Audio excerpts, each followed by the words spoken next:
Ilmu itu apa? Ilmu itu sederhana, sesuatu yang mudah. Karena ilmu itu fitratallahi allati fataran nasa napa? Misalnya begini, saya orang miskin, nggak punya apa-apa.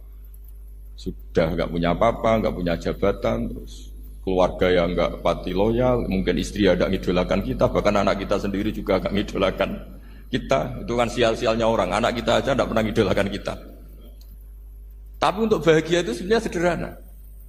Sederhananya begini, orang pinter itu ingin mempertahankan kehidupannya, terus pinter sampai berobat habis banyak ke Belanda, ke Jepang supaya mempertahankan nyawanya. Si miskin ini kalau dia setiap makan, ya Allah, saya dengan makan ini mempertahankan nyawa saya. Jika makan itu satu kajian ilmiah bahwa ini luar biasa. Bahwa orang punya Alphard, punya uang 1 miliar, itu tidak mempertahankan sesuatu yang pokok, yaitu nyawa. Orang tidak punya Alphard itu hidup, nggak punya uang 1 miliar hidup. Tapi kalau nggak punya nasi 1 piring, nggak punya air 1 gelas bisa mati. Artinya apa? Orang miskin itu yusyarikul aghniya, sama dengan orang-orang kaya dalam hal kepemilikan hal-hal yang pokok. Tapi kadang-kadang orang miskin itu ya nyun sewu agak belagu, sudah miskin ingin punya Alphard, sudah miskin ingin punya, ya dia tersiksa. Harusnya cara berpikir nggak punya Alphard tuh masih hidup, nggak punya uang 1 miliar masih hidup. Yang punya Alphard hidupnya juga pakai nasi 1 piring, yang punya uang 1 miliar juga pakai nasi. Ya kalau itu kan sama, saya punya. Kalau gitu kan bisa miskin rasa kaya. Itu memang harus dilatih. Nah, kalau orang kaya kan rumahnya banyak di mana-mana. Memangnya kalau rumahnya banyak di mana-mana terus tidur di sini 1 jam, di rumah itu 1 jam, malah nggak bisa tidur kan? Tetap ada yang dipakai 1 kamar. Itu gunanya apa punya rumah banyak? Setidaknya zaman miskin itu dia berpikir gunanya apa punya rumah banyak dipakai ya hanya 1. Meskipun suatu saat kalau dia kaya juga berpikirnya agak rubah. Ya penting punya rumah banyak biar kemana-mana punya rumah, nggak apa-apa. Tapi sementara masih miskin jangan berpikir seperti itu. Nah yang menjadi miskin kacau kan sudah miskin berpikirnya gaya orang kaya, itu kecelakaan. Nah itu ilmu, maksud saya itu ilmu. Jika dulu Nabi ngajari orang miskin itu sederhana. Ketemu orang miskin sama Nabi diajarkan. Nabi diantara ajarannya begini.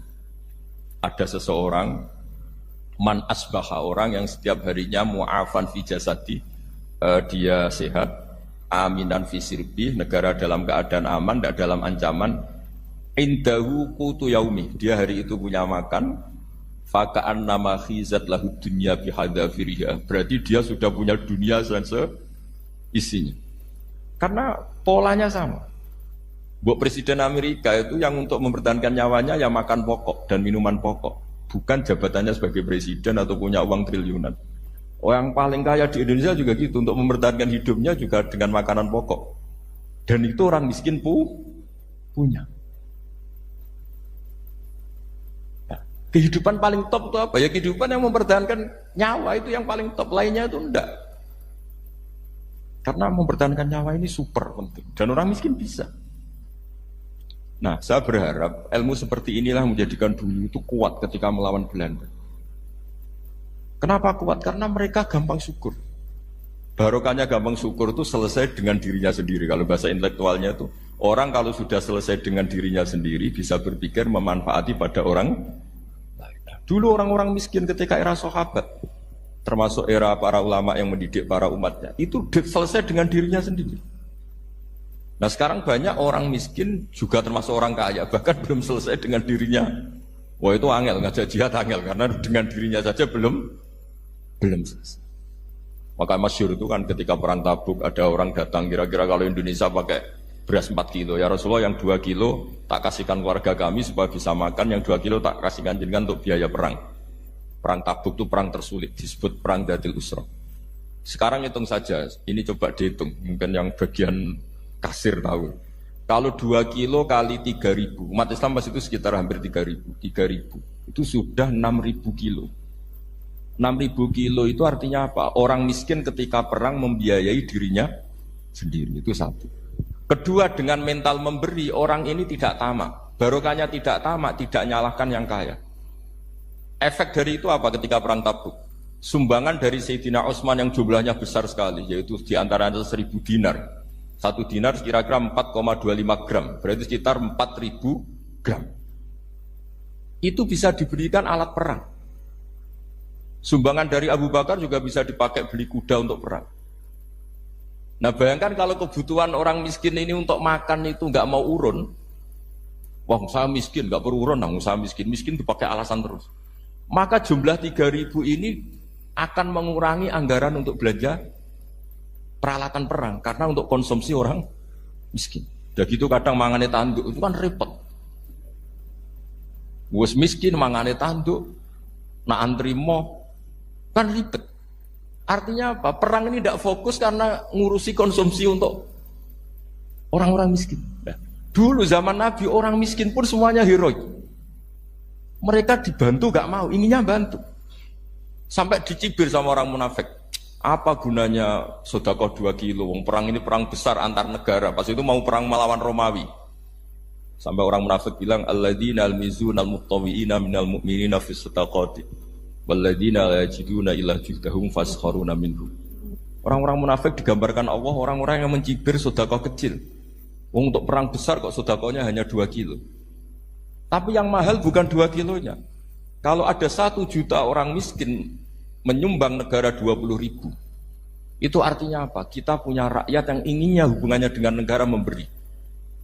Tapi coba kalau kita 2 juta rakyat yang inginnya dari negara mendapat, pegawainya demo ya. Nah ini ajarannya Nabi yang luar biasa. Dulu Nabi itu bisa mendidik orang miskin pun bermental memberi. Nah barokahnya bermental mandiri ini mereka selesai dengan dirinya sendiri. Coba kalau mereka tidak bawa makanan sendiri ketika perang, mungkin kuda yang untuk perang, terus mereka berpikir, ini saja disembelih supaya kita bisa makan. Ribet kan? Ngapain beli senjata yang mutakhir, makan saja nggak bisa. Tapi barokahnya mereka urun sendiri. Mereka selesai dengan dirinya sendiri. Ini hebatnya didikannya Rasulullah Shallallahu Alaihi Wasallam. Dulu Mbah Hashim dan kawan-kawan itu berhasil mendidik seperti itu. Santri yang miskin-miskin itu kalau ngaturi kiai duwene telo itu kayak no telo, duwene wi itu kayak no wi.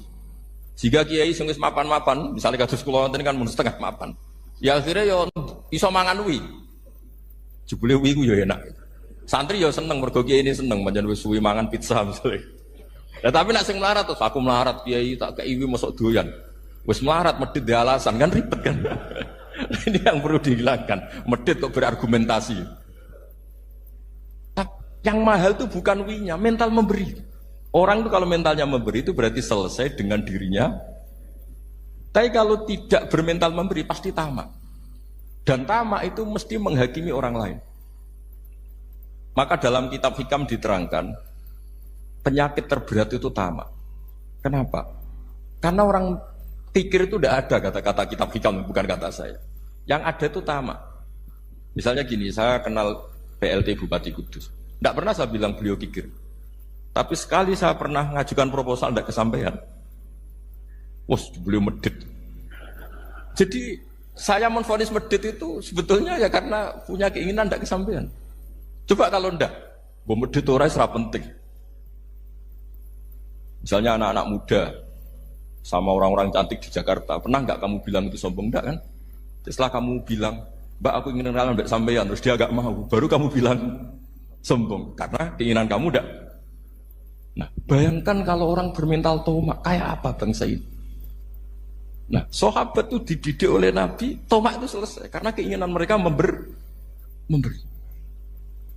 Sehingga Indonesia bisa merdeka begini itu barokahnya didikan ulama, semuanya ingin memberi. Dulu belum ada negara, tentara-tentara kemerdekaan kalau di kampung-kampung itu ya dibiayai donatur-donatur, termasuk bahasa saya, bu saya dulu. Itu berapa ton aja beras untuk pasukan Hizbullah, pasukan TNI. Di Aceh ada Daud berih, ada yang baca beruah. Jadi baca aja kayak kira asap ada yang berih, ada beruah. Saya juga gak tahu orang Aceh kalau baca berih. Nyumbang berapa emas untuk kemerdekaan Indonesia. Yang Kesultanan Jogja Legowo. Jogja tidak lagi negara tapi diberikan bagian dari Indonesia dan seterusnya. Nah, jadi semua ini barokahnya didikan Rasulullah SAW yang diteruskan para ulamanya bahwa nomor 1 didik masyarakat itu bermental memberi. Dengan bermental memberi apapun kecilnya ini selesai dengan dirinya sendiri.